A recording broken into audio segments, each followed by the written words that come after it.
Hello, my name is Thomas Fujiwara, and I'm a professor at the economics department and the associate director of the Brazil lab at the Princeton Institute for International and Regional Studies. So welcome, bem-vindas, bem-vindos to the 2021 Stanley J. Stein Lecture. This is the second edition of our yearly lecture honoring Stanley's legacy.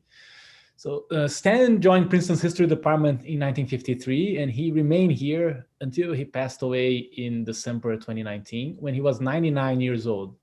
So Stanley was a pioneer both at doing innovative research, often with his partner Barbara Stein, and also championing Latin American and Brazilian studies at Princeton. He was the inaugural director of the program in Latin American studies and always a champion of the Brazil lab. To his last days, he attended events organized by us, participated in debates on campus, and advocated for Brazilian studies at Princeton.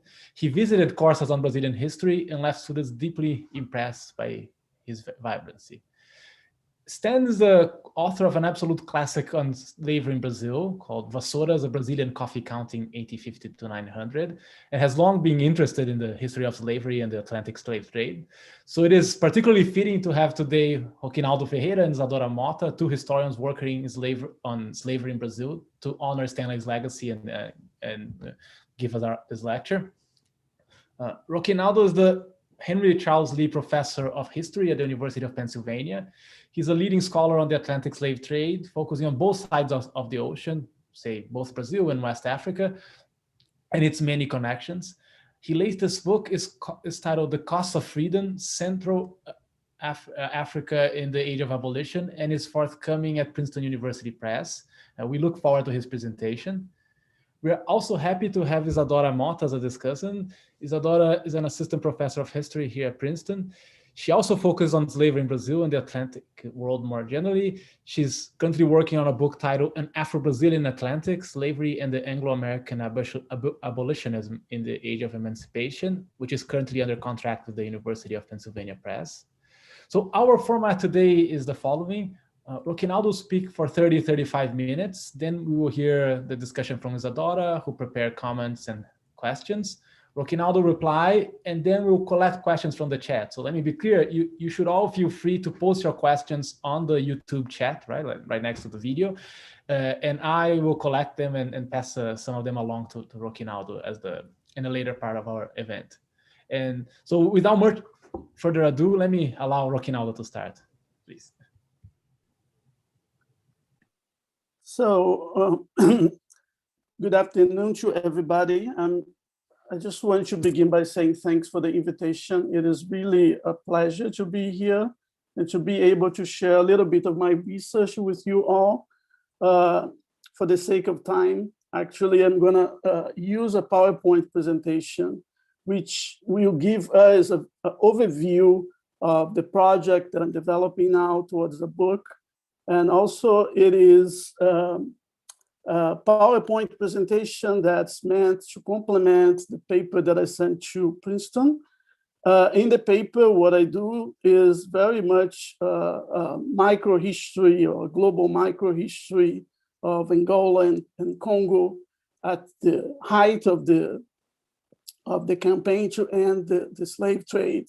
So this is a top-down structural presentation that, in a way, the irony is that it violates a little bit how I conceive of history, but I put it together as a way to make this more clear to everybody, and considering as well the platform, the Zoom platform. So let me share this screen with you all.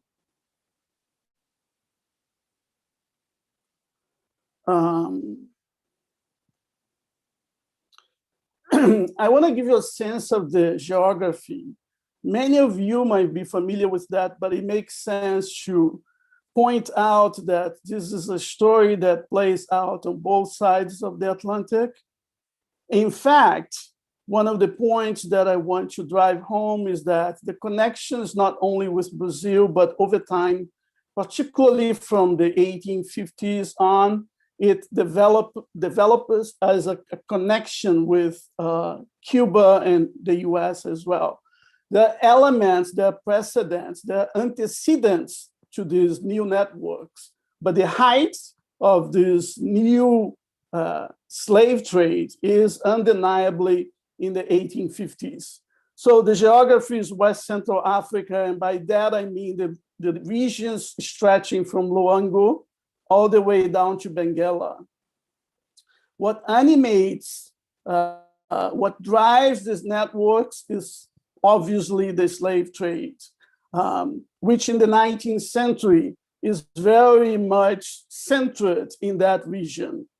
About 2/3 of the people, of the enslaved people carried across the Atlantic, will be coming from these areas. So it is an area, West Central Africa, comprised of not only of Angola itself, but also of Congo, coastal Congo, Cabinda, all the way to Malembo. And this is the region from where pretty much 7 out of 10 of the enslaved people brought across the Atlantic were coming from between roughly 1850 to 1866. The other point about geography here is we're very much interested in the ways that the Portuguese are able to build up colonialism from the bottom up. And there is a historiographical intervention, which I try to lay out in the paper and in the book particularly. The usual way we think of colonialism is in terms of a binary that doesn't really work in this context. The usual binary, according to the conventional wisdom, is Africa, Europe. In this case, colonialism is born out of local dynamics as well as Atlantic dynamics. And in fact, I have begun using the words or the concept of translocality to fully encapsulate the connections that take place in this region. Translocality, here to spell that out, is the notion that locality is always embedded in what is global and vice versa. I am not making the point that global history or global microhistory could be applied to any subject, but I have no doubt that in a context like this, in which there are so many players, there are players that come all the way from Cuba, all the way from Brazil, actors coming all the way from the US, the template to understand the connections is really the concept of translocality, the idea that things are always moving, that actors, even though they are embedded in the locality, they are being shaped by globality and vice versa.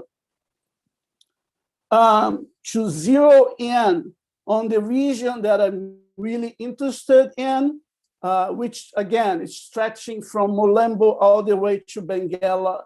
What's specific here, the key caveat, is the fact that regions to the north of the Congo River are regions that are not under Portuguese control. Therefore, there will be many players trying to stake out control of these regions. And by that, I mean not only the British, but also the French and Americans and Brazilians as well. They will all use the language of abolition as a way to advance what one could call elements of colonialism that we usually identify with what comes about much later. So this work has an element of redefining the chronology of colonialism in this area, redefining in a way that takes into account what's going on in the first half of the 19th century. Very recently, I was reading or reviewing or rereading an article by João Pedro Marques, a leading scholar of abolition in Portugal. The article from 1994, he was raising the question about the impact of Brazilian independence in the context of the remaking of Portuguese colonialism in the South Atlantic. In his view, at that point in time, we had more question marks than answers to this question: how impactful Brazilian independence was in terms of this process of redrawing the boundaries of Portuguese colonialism in the South Atlantic. The answer to that question, if we take into account the number of the scholarship, of the volume of scholarship from 1994, and actually one could argue that since 1962, at least with José Onário Rodrigues, we had answers to that question, right? Whether Brazilian independence was or not important in terms of what was going on in the African context. João Pedro Marques was still raising that as a question mark. The answer to that is that the impact is undeniable. It is beginning with the Brazilian independence, from that point on, that the Portuguese began articulating a new view for the South Atlantic. This new view will percolate from intellectuals at the highest echelon of the Portuguese imperial bureaucracy all the way to the Geographic Society of Lisbon. So there is a cluster of intellectuals thinking this out, thinking out new ways to turn Angola into what would the aspiration was a new Brazil. So in terms of background information for us, there is a point that stands out immediately, and that is the centrality of West Central Africa in terms not only of the slave trade, which I have pointed out, but also as a battleground of abolition. And another historiographical intervention here, key historiographical intervention, is that at this point, there is an imbalance in the historiography to the extent that we know much more about what we call West Africa, the Bight of Benin, Lagos, and even the Bight of Biafra, than West Central Africa. So the aspiration of this work is to contribute to fill in that gap. But by saying that, I do not want to downplay the wonderful historiography that comes out of Portugal. A genealogy of that historiography would take us all the way back to the 70s, with a lot of Brazilian contribution to that debate as well. However, a lot of this historiography is in Portuguese. So we have this imbalance when it comes to the historiography about abolition in English, that pays too much excessive attention to West Africa and neglects, on the other end, West Central Africa, when in fact, the epicenter of abolition was in West Central Africa. As I pointed out before, the end of the slave trade through Brazil in the 1850s, it's not an immediate decline with the so-called Eusébio de Queiroz law. What that brings about is not the end of the transatlantic slave trade, even though Brazil was so central to the overall structure of the transatlantic slave trade.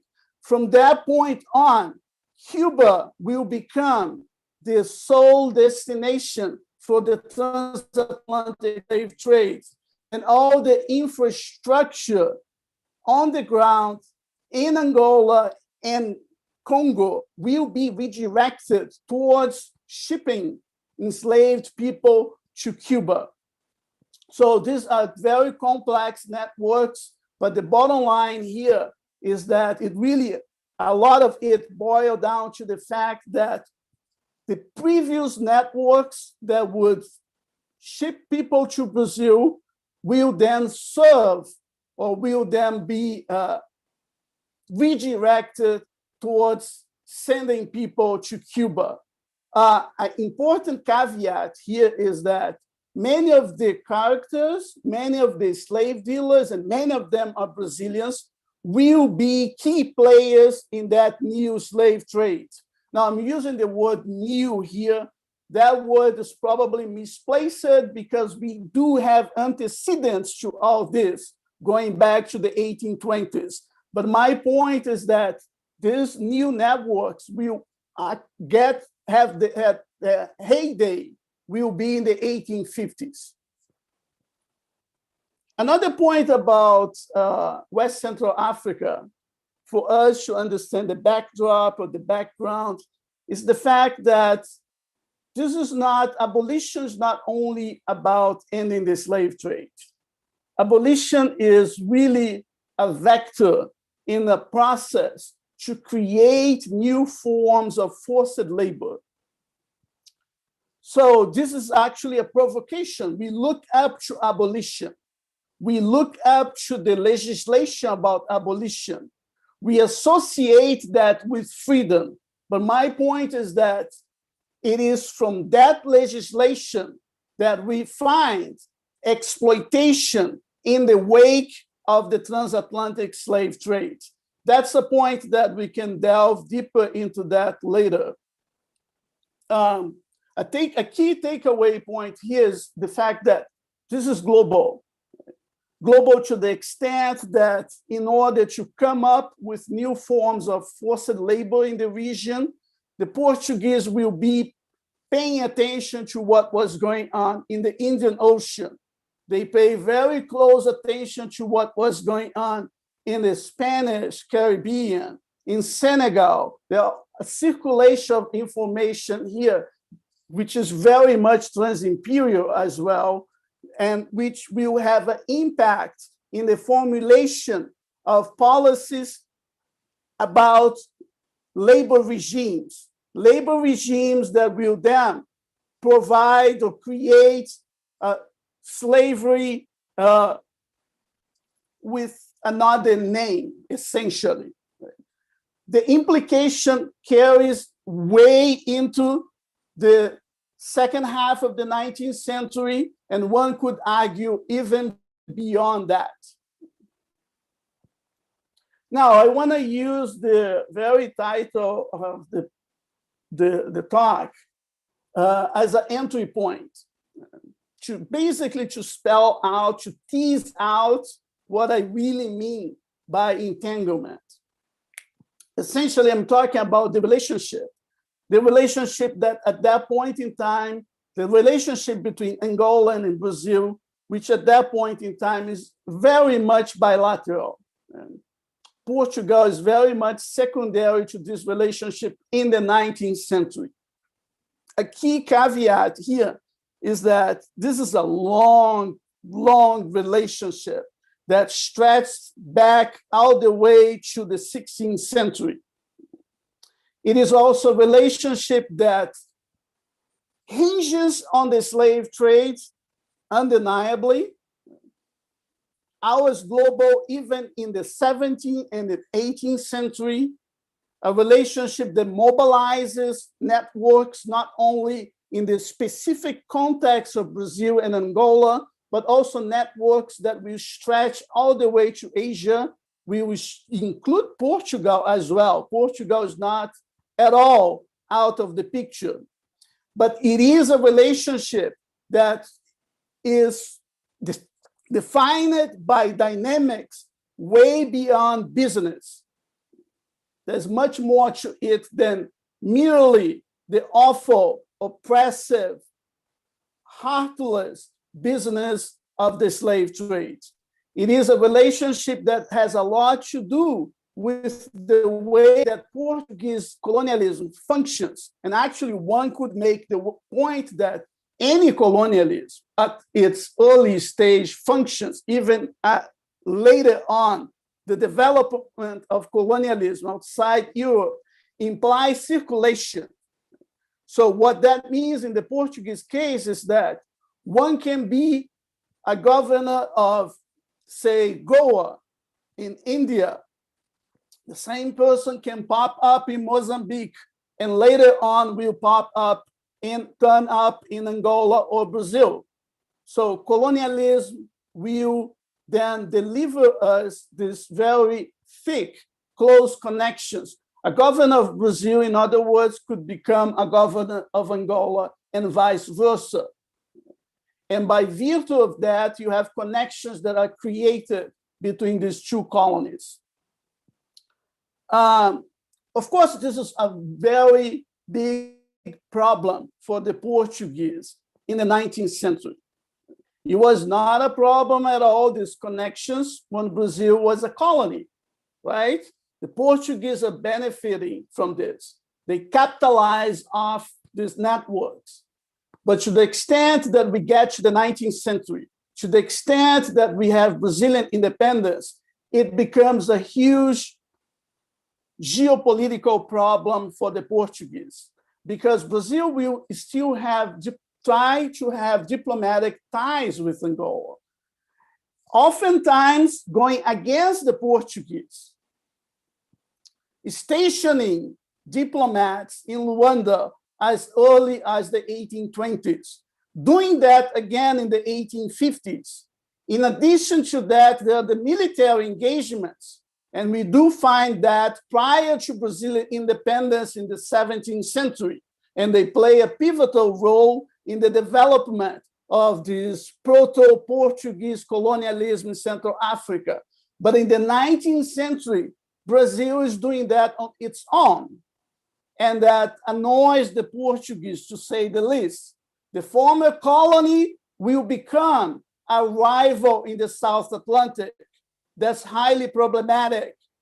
In addition to that, whatever takes place in Brazil might have an impact on Angola, because we are talking about an Atlantic community, really, to go back to Pierre Verger, to go back to Robin Law, to go back to the wonderful historiography that we have in Brazil that looks at connections between Bahia and West Africa. Essentially, we need to apply those same methodological toolkits to understand how thick these connections really were between Brazil and Angola. And they did include the fact that, for example, during in the context of Brazilian independence, there will be agitation in Angola, political agitation as a reflection of what was going on in Brazil. And that doesn't stop there. To the extent that you have political instability in Brazil in the 1830s and 1840s, during the so-called Regencia, that will also have an impact in Angola. It speaks to the sense of identity formation as it plays out on the other side of the Atlantic. In other words, the Creole elites of places, coastal places, places such as Luanda and Benguela, they might identify closer, they might attach themselves closer to Brazil than to Portugal. So in the interest of time, considering that I have probably 10 minutes, what I want to do from this point on is to break down the different meanings of abolition for different players in this area. At the beginning of this talk, I was referring to binaries. The binary that sees the analytic that sees Africa only in the context of Europe. Right? And I'm joining many other people, many other scholars from Brazil by breaking away from that analytic, from breaking away from that interpretation. So for me, what's essential here is to give voice to many players. So this is not only a story that should be told, that must be told from the viewpoint of the British, although they were key players here, or the French, although they do have important participation, or even the North American individuals in West Central Africa, which always surprised people. They were very important players or characters in this story. We ought to bring to life different characters. And by that I mean, what does abolition mean from the viewpoint, following my list, but not in a real sequence, but from the viewpoint of the Creole elite? From the viewpoint of this Creole elite, not many people, but they do have a huge impact in terms of the social, political, and cultural fabrics of these coastal places. It is huge. Abolition means to do away with the backbone of the local economy, which gives them wealth and power. So needless to say, they're against that. They're going to be against the Portuguese because they want the slave trade to thrive, to prosper, to continue. They capitalize from that. They want that. Abolition, from the viewpoint of Portugal, particularly the abolition of the slave trade, was perhaps the key geopolitical issue in the first half of the 19th century, actually stretching into the 1860s. Because from the viewpoint of the Portuguese, the slave trade embodied the connections that Angola had with Brazil. And that's a problem. That's a problem because for the Portuguese, they want to get rid of the slave trade. So not out of philanthropy, not out of ideology. They want to do that so that they can keep all that labor force in Angola or other regions of West Central Africa so that they can develop a plantation economy, an agriculturally oriented economy that would make Angola, that would turn Angola into a new Brazil. In addition to that, by doing away with the slave trade, then you no longer have the British with all that naval deployment along the coast, and we are talking about sometimes 15 vessels, warships, violating what the Portuguese would say were the territorial rights in many areas of the region, or the coastal areas of the region. So abolition has two purposes for the Portuguese. There is an economic driving force related to that. And coming out of abolition, there is also this geopolitical element. It cuts off connections with Brazil as well. So the Creole elite that would have felt more attached to Brazil, they had no way to go but develop cultural and social connections with Portugal. But what about abolition? And I want to end with this. Abolition from the viewpoint of those people that suffered the most from the transatlantic slave trade. That one voice that's never really part of the narrative. That's the key point for me, to tease out what was the anti-slave trade politics of the enslaved. And when it comes to that, what we find is that in areas of Angola, enslaved people would work with the Portuguese, taking advantage of legislation that would grant freedom to enslaved people who would denounce or alert authorities about pending possibilities of pending shipments of enslaved people. So the enslaved people here, they can then be reframed and made into agent of abolition too. Of all the findings, from this research, I have to confess that the most interesting and inspiring one was this one, this participation of enslaved people in the process of bringing or dismantling the networks of the slave trade in Angola. I think this is a contribution that highlights not only the place of Congo and Angola in the broader narrative of abolition throughout Africa, or particularly abolition of the slave trade, but also it does that in a way that is bottom up. It's no longer a history that should be told from the viewpoint of economic actors, although that's important. It is no longer a history that should only be told from the point of view of state actors, although that's very important. It is also a history that needs to account for these local subaltern groups that did take part on this titanic process of bringing the slave trade to an end in this area. Thank you.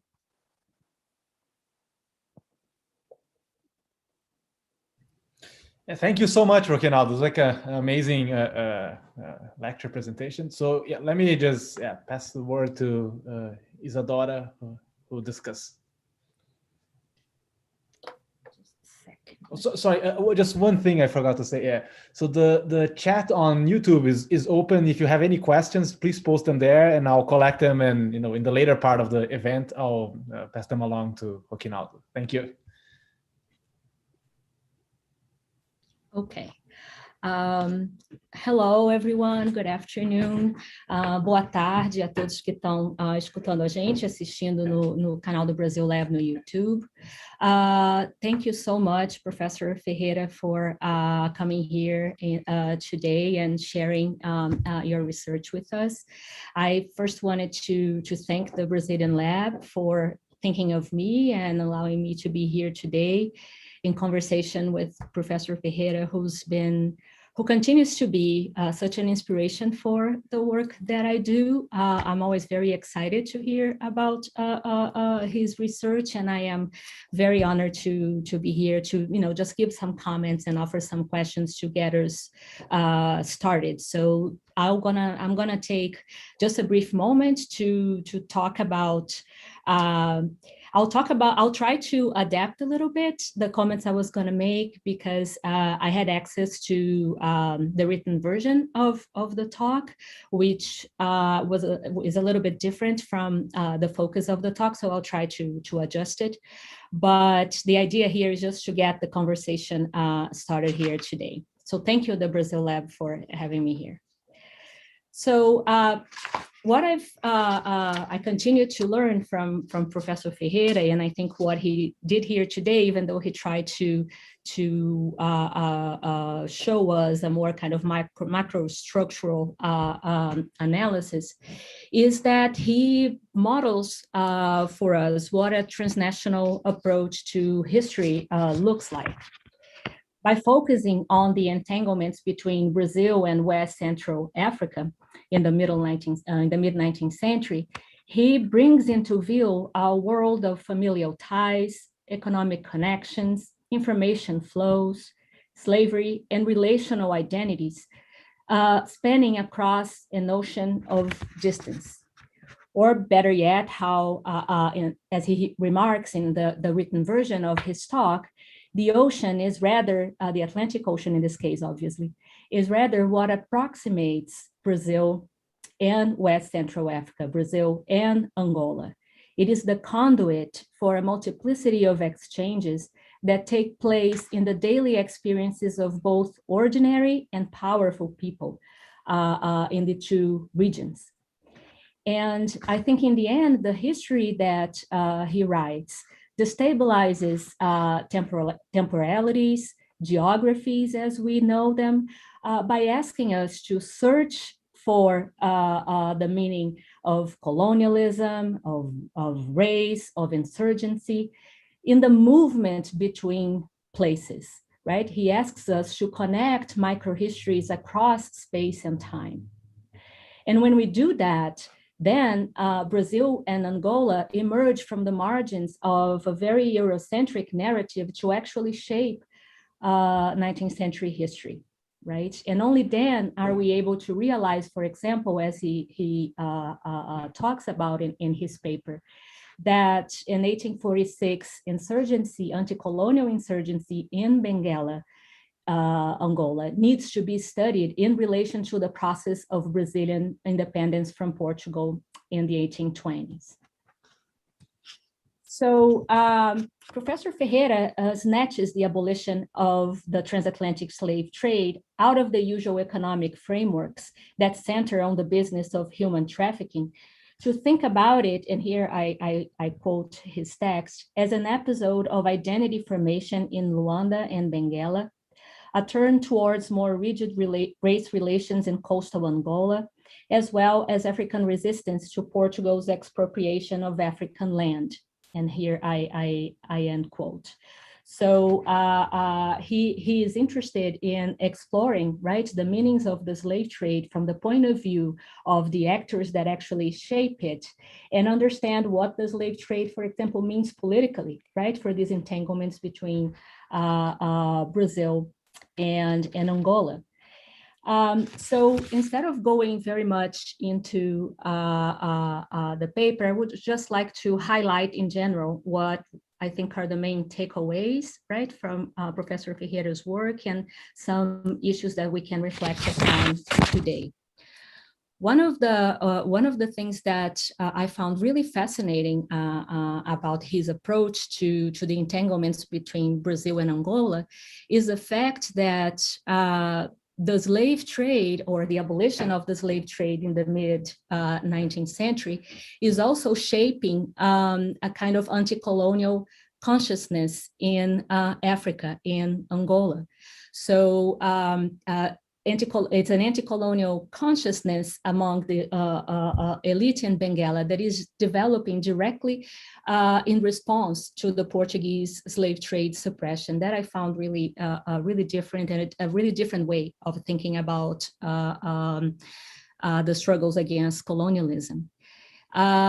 Another theme that I think is very important is the fact, as he mentioned, that the post-slave trade order actually accelerated not only the development of different kinds of forced labor in Africa, but also the kind of land grab that we usually associate with European imperialism in Africa in a later period in the 19th century, right? So that process gets started very early on in the mid-19th century, for example, in Angola, right, as he shows.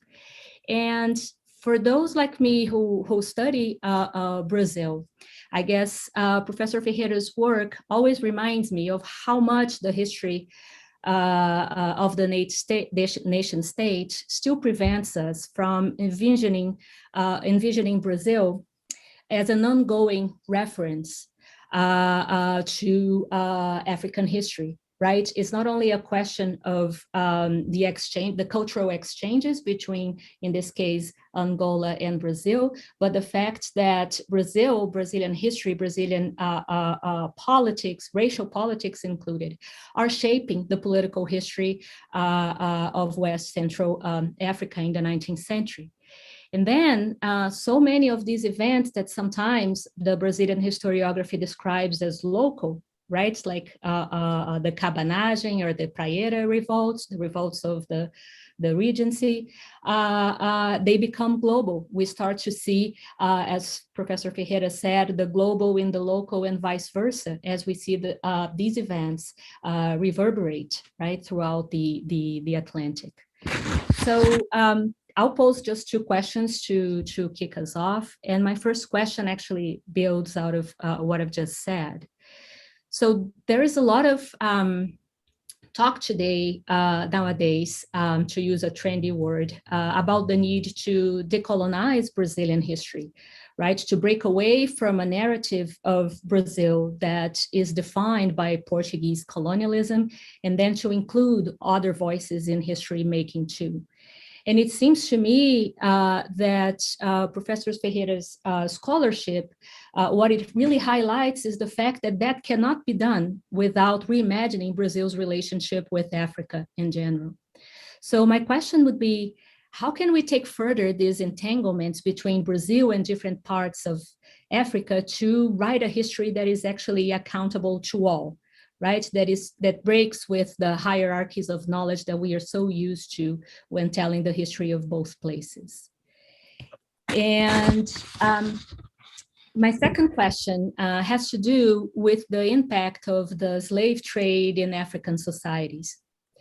So I would like to hear you speak more, if you will, about the transformations that the end of the slave trade ushered in Angola, right? So you mentioned, for example, that when you talk about this revolt this anti-colonial revolt in 1846, that it allowed the Portuguese to expand, as they repressed the revolt, it allowed the Portuguese to actually expand their grip over land, right, in regions surrounding Bengala. So I wonder if you could talk a little bit more about the links between slave trade abolition and the hardening of colonialism as a racial project in Bengala. Thank you so much for sharing your research with us today. And I'm excited to talk more about it. Thank you. Thank you for paying so close attention to the paper. And this is really, I gain a lot from your feedback. And I really, really appreciate that. Let me react to your points. Let me reply to your questions. This issue of decolonizing history, right? It's not only Brazilian history. This is pretty much a global conversation. Mm-hmm. We have the same conversations here in France. We have the same conversations elsewhere in Europe and in Africa as well. I think we have come a long way, actually. Mm-hmm. To focus a little bit on the bright side. There's still a lot to be done, but we've come a long way. And in Brazil, and I want to take the opportunity of doing that, of highlighting the kind of social history we do in Brazil, it really paves the way to do that kind of work. I know that as a task, the project of decolonizing history is not only about slavery. And if that were only about slavery, we could make the point that in Brazil, we actually have a tradition of social history of slavery going back how many decades now? I mean, several decades now. That gives us the tool to implement that project. But that's not all. Because when you look at political histories of Greece and Rome, medieval times, that's very much still framed in a way that's top-down, that neglects ordinary people.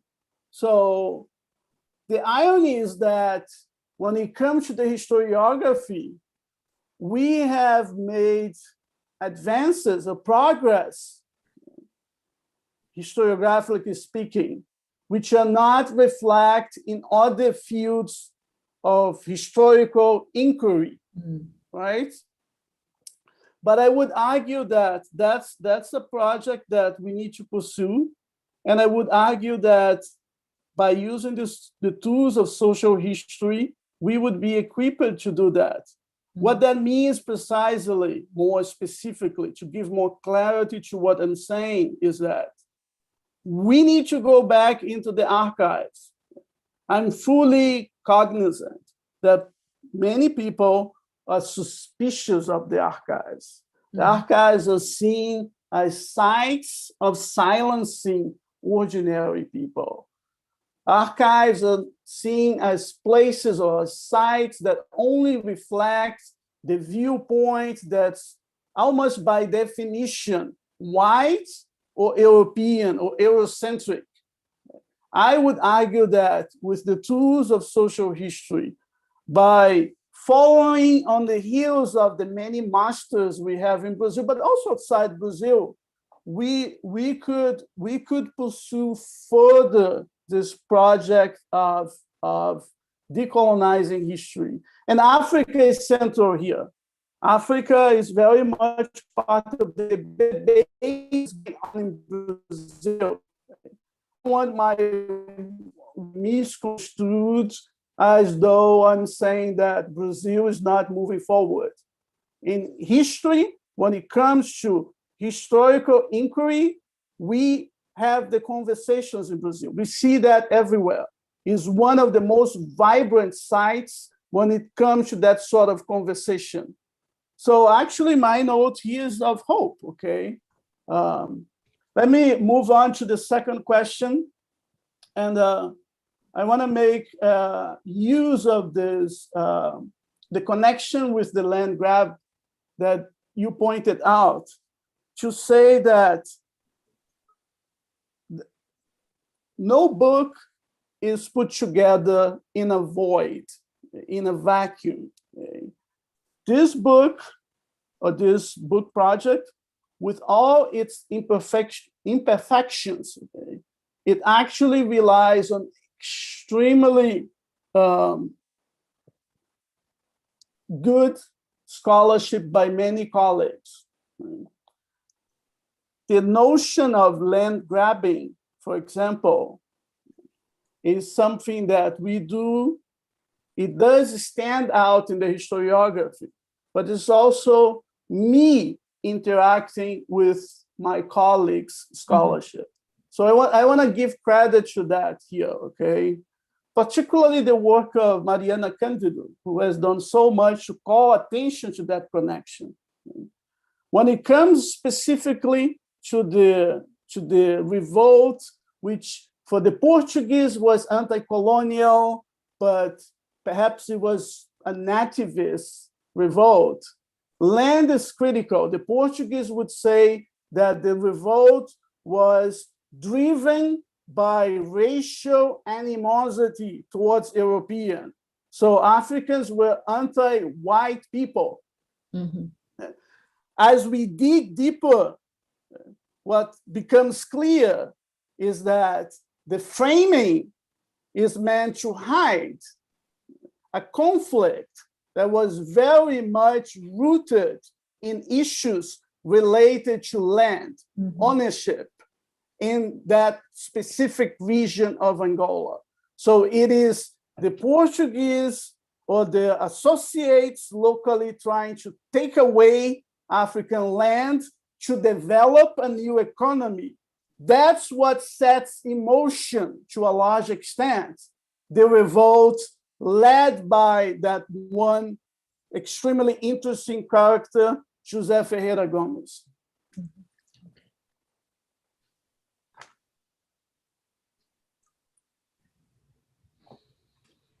Thank you, for the discussion. The questions, was all amazing. So let me get some questions from the audience. So it's actually two questions, one from João Reis and a follow-up from Mary Hicks. So João Reis asked, could you offer a chronology of the slave engagement in the struggle against the slave trade? What were the consequences for the enslaved that resulted from such an engagement? And then Mary Hicks' follow-up is to follow up on the question above. What ideas are motivating enslaved Angolans' anti-slavery activities? What were the ideological foundations of their resistance? Thank you. Those are wonderful questions. In terms of the chronology, the law that the Portuguese issued, or the colonial administration will issue in Angola, is from 1856. It is a response to enslaved people participation in a raid that had taken place 2 years earlier, when one runaway escaped from one of these slave trade sites or points, went all the way to the government palace in Benguela to then tell authorities about what was going on. So this one guy is the is a leading figure in this incident or event that takes place in 1854. After that, we came across with several other cases. So the chronology is mostly 1850s. The chronology, what these incidents, what they highlight is the fact that one, the Portuguese wanted to get rid of the slave trade. They were willing to use whatever they could to do that, even the help of enslaved people.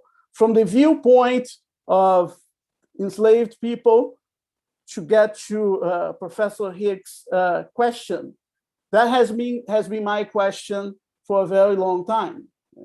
Number one, it is fascinating because it demonstrates a degree of awareness about the anti-slave trade legislation. So this one guy, the primary incident that took place in 1854, he must have known that the Portuguese would be willing to listen to him, to pay attention to what he had to say about the fact that several miles away from Benguela, there was a shipping point for the slave trade. He wasn't afraid of walking into the governor's palace and run away enslaved. That's meaningful. So that means that, in my view, he knows what's going on. Why would he do that? He probably knew other people there. It could be his family. It could be his friends. So there is a community there. You can then reconstruct elements of this community. Another key point here is that Africans would much rather stay in Angola under slavery than being brought over the Atlantic to Brazil. That's a Sophia's choice. The slave trade then is what scares Africans off, because it means uprooting, losing their communities, being taken away from the environment that they knew best, and being brought all the way through a journey that was a way of death, as Joe Miller pointed out many decades ago.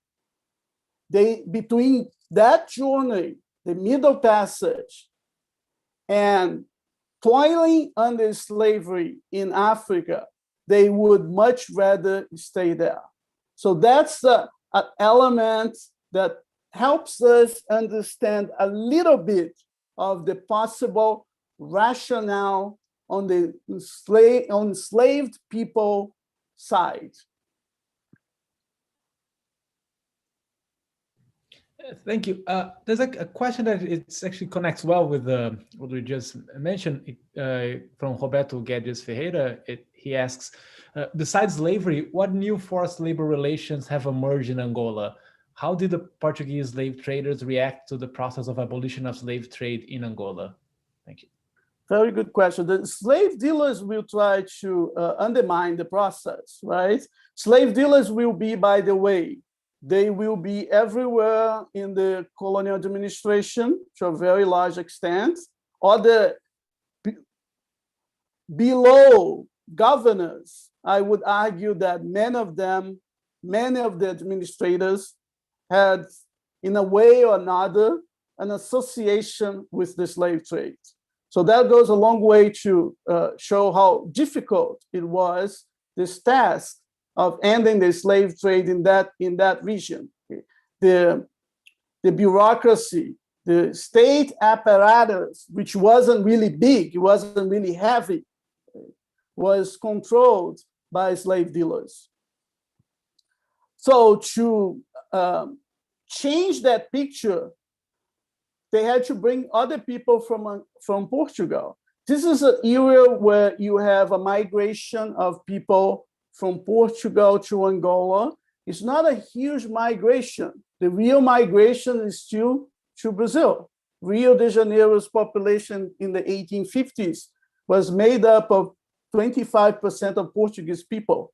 You have thousands of Portuguese people, sometimes 8,000 people coming from Portugal into Brazil, into Rio de Janeiro. That's not the case in Angola. So it's on a much smaller scale, but it does have an impact. So you have new administrators that are much more attached to the metropole and to the project of the metropole. Those are the people who are going to go against the slave trade. Those are the people who want to develop Angola into a new or create a post-slave trade economy in Angola. Now, the new forms of labor regime, this is the critical point, right? From the viewpoint of the Portuguese, they did set up legislation to do away with slavery gradually. My point here is that that was never really meant to get rid of slavery.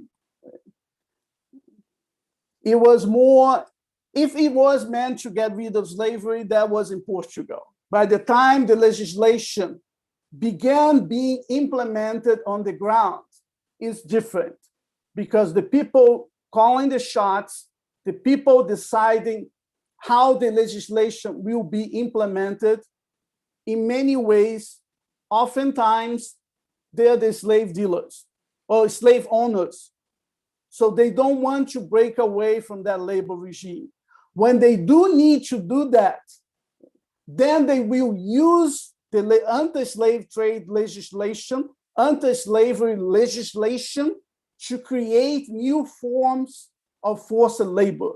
And here the key category, and I'm afraid we won't have time to delve into that, is what we call liberto, or apprentices, and the mechanism of apprenticeship, which is meant in the context of anti-slave trade legislation, is meant to pave the way from slavery to freedom. But in the Angolan case, and I would argue that in many other settings across the globe, actually, that's the one of the many examples when global history becomes really necessary to understand this sort of phenomena on the ground. Apprenticeship is twisted so that those who are the apprentices, they never really make their way of that condition. And that condition doesn't really differ that much from legal slavery. And that's all good from the viewpoint of the slave dealers / slave owners / colonial administrators. Thank you for, so one last set of questions is actually two questions. The first from Ana Mendes is, one of the discussions that the literature bring as a reason that sped up the abolition of slave trade in Brazil was the spread of yellow fever. I was curious to hear how diseases circulate and influence the slave trade in Western and Central Africa. And another question from Mateus Pereira is, how can we compare or associate the Angola Atlantic experience of traffic and abolitionism with Mozambique, East Africa in the dynamics described? Thank you. So the epidemiological impact or element here, which is clearly evident on the Brazilian side, that we know that from Sidney Chalup's scholarship. Other people have made that connection too. In the Angolan case, the fear, particularly in 1864, there is a yellow fever or smallpox epidemics in Luanda. The fear was actually that it is those vessels coming from Brazil that are bringing, and at that point, there's not much of this connection with Brazil going on, but still, the fear was that those vessels would be bringing the disease that claimed almost 30% of Luanda's population in 1864. So it is the other way around. By that point, I should add too that the slave trade is really, and we're talking about the 1860s, the slave trade, the center of gravity of the slave trade is outside areas under Portuguese jurisdiction. And by that, I mean areas north of the Congo River, such as Cabinda, and particularly Cabinda, but also Molembo. The other question was about, I forgot. About how can you associate the Angola-Atlantic experience of traffic and abolitionism with Mozambique and East Africa? This has been my question too. We have very little, we do have Capella. José Capella's work is wonderful, it's a classic, but I wish we had more scholarship dealing with those issues. I wish I were 20 years younger so I could do that myself. But I would, once the Portuguese lost Angola, and once the Portuguese lost Brazil, Angola becomes the jewel of the empire, right? Of the crown. But by glancing at the documentation, and there are a few, there's at least one MA thesis dealing with 19th century Mozambique in the context of the end of the slave trade. You see, we can see similar dynamics playing out, except that the Indian Ocean is quite different from the Atlantic Ocean because the number of players, actors, is on a much higher level.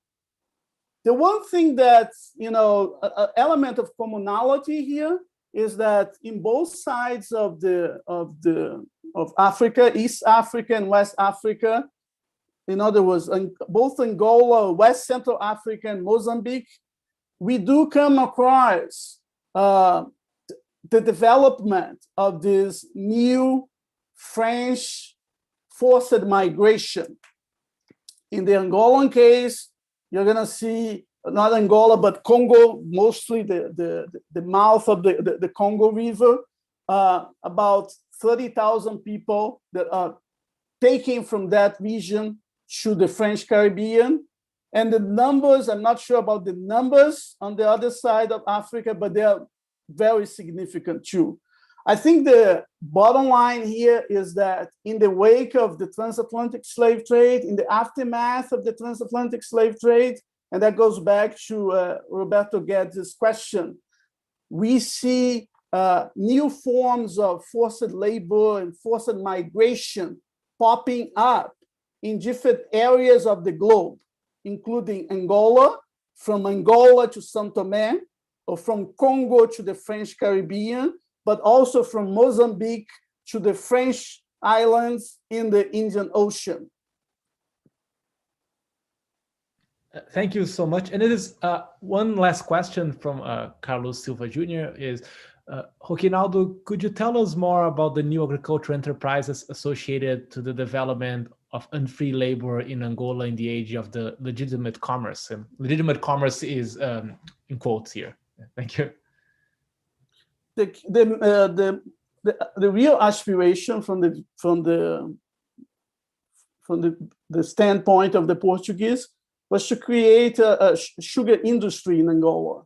They did develop some element of a sugar industry in the colony. By then we can call that a colony in the 1860s.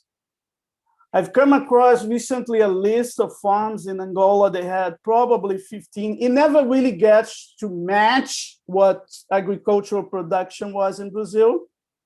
And when it comes to agricultural production, of course, sugar production, the idea of creating a sugar production, a sugar industry in Angola is very much intertwined with Brazil, meaning that people would travel to Brazil to learn from Brazilian technology and bring that to Angola.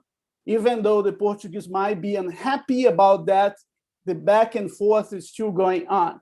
But the most important agricultural crop in the 1850s and 60s is actually coffee.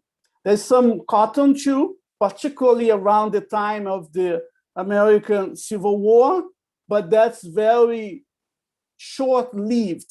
I would argue that coffee, and we know that from David Beeman's work and Ida Freudenthal's work, coffee is really the key driving force when it comes to agricultural production. And by the way, it is coffee production here, once again, it takes place in the context of this back and forth with Brazil. The pioneer, the so-called pioneer, was a farmer that travels from Brazil in the 1820s or 1830s, and then will establish himself in the interior of the colony. I say the so-called because at the end of the day, what will prevail in terms of coffee production in Angola is not really the Brazilian model, it's really an African way of producing coffee. Thank you, yes, so much, both Roquinaldo and Isadora. So let me move to the kind of closing part here of the event. So the one thing I'd like to share is that like one of Stanley Stein's children is here. Peter Stein sent a comment and he thanked me, but mostly like Professor Ferreira and Professor Mota for further helping me understand the complexity of the international capitalist institution, in quotes, of slavery and the inhumanity of exploitation of humans. And it makes all of the Brazil labs extremely happy to see Stanley's children here participating. We wish we could all be here in person, but we make do of the situation. So I'll just pass the word to Isadora can give some brief closing remarks, and then we'll let Roquinaldo give the final remarks right after this, please. Thank you, Thomas, and thanks everyone for joining us in this conversation. Thank you so much, Peter Stein, for attending the event today. It's such a pleasure to know that you were there listening to us. And thank you, Professor Ferreira, for illuminating us. And I have 100 million questions that I will ask you later, but mostly what I think you made me, rethink some of the timelines that I had in my mind, because it seems that when you're talking about the entanglements between Brazil and Angola in the mid-19th century, this is just the beginning, right? These entanglements kind of endure for a long time in different shapes. They are reworked in different ways. They are tied to other kinds of economic exploits too, as you talked about sugar and coffee. So I'm more curious, right, to know how is it that these connections rework themselves throughout the 19th century. I think it can tell us many different stories, right, as we move through the 19th century and discover how is it that Brazil and Angola continue to be so connected. Thank you very much, and I'll let you give you the final remarks. Well, I want to take this opportunity to say again that thanks to everybody. It was a pleasure to come here, to be able to share my research with you and to get your wonderful feedback, your input. It matters to me. Also to hear from friends, mentors, and colleagues from Brazil. This is really meaningful and highly appreciated. Thank you very much. Yeah, thank you again to Roquinaldo. Thank you again, Isadora. It was a thank you, and thanks to everyone who participated, watched, sent questions. It was a great event, and yes, and yeah, again, it would be great if you could all be here in person, but it is, and I hope we are doing our part honoring Stanley Stein's legacy here today. Thank you, everyone. Thank you. Bye-bye. Bye.